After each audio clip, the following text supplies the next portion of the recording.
நற்பவி யோகி ராம் சுரத்குமார். அன்பு நேயர்கள் அனைவருக்கும் வணக்கம். உங்க வீடு எப்பவுமே மங்களகரமா இருக்கிறதுக்கு நான் ஏற்கனவே சொல்லியிருக்கேன், ஒரு மலர் மருந்து ஒயிட் செஸ்ட்நட் அப்படின்னு சொல்லிட்டு, அது எல்லாருமே இன்னைக்கு நம்ம நேயர்கள் ஃபாலோ பண்றீங்க, பயன்படுத்துறீங்க. அது போலவே தலைவாசல் பூஜை ஒவ்வொரு வெள்ளிக்கிழமையும் உங்களோட நிலவாசலை மஞ்சப்பொடி, அதாவது சுத்தம் பண்ணிட்டு மஞ்சள் தூள் பூசி குங்குமம் வச்சுட்டு வாசல்லையும் 2 தீபம் ஏற்றிட்டு பூஜை அறையில வழிபாடு பண்ணுங்கன்னு சொல்லியிருக்கேன். அதுவும் பண்றீங்க. இதுல கூடுதலா இன்னொரு விஷயம் என்னன்னு பார்த்தீங்கன்னா, உங்க வீடுதோறும் மருதாணி செடி இருக்கணும்.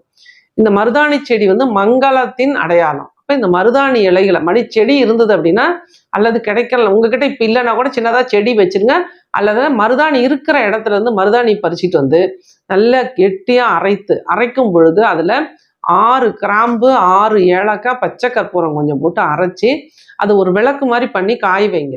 நிழல்லையே காய வச்சு அப்புறம் பிறகு வெயில்ல ஒரு நாள் வச்சு அந்த விளக்கு மாதிரி பண்ணோம் இல்லைங்களா மருதாணி, அதுல நெய் போட்டு தாமரத்தண்டு திரியும் பஞ்சு திரியும் போட்டு 2 தீபங்கள், உங்களுக்கு வாய்ப்பு இருந்தா வாரம் வெள்ளிக்கிழமை காலையில 6 to 7:30 இதை பண்ணுங்க.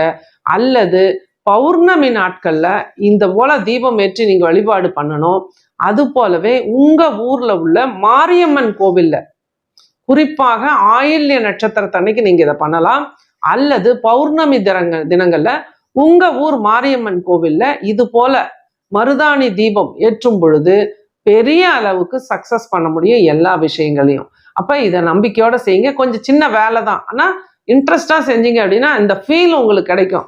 அது ஏத்தன பிறகு நம்ம வீட்டுல எப்படி எனர்ஜி சேஞ்ச் ஆயிருக்குங்கிறத நீங்க ஃபீல் பண்ணுவீங்க. நம்பிக்கையோட செய்யுங்க.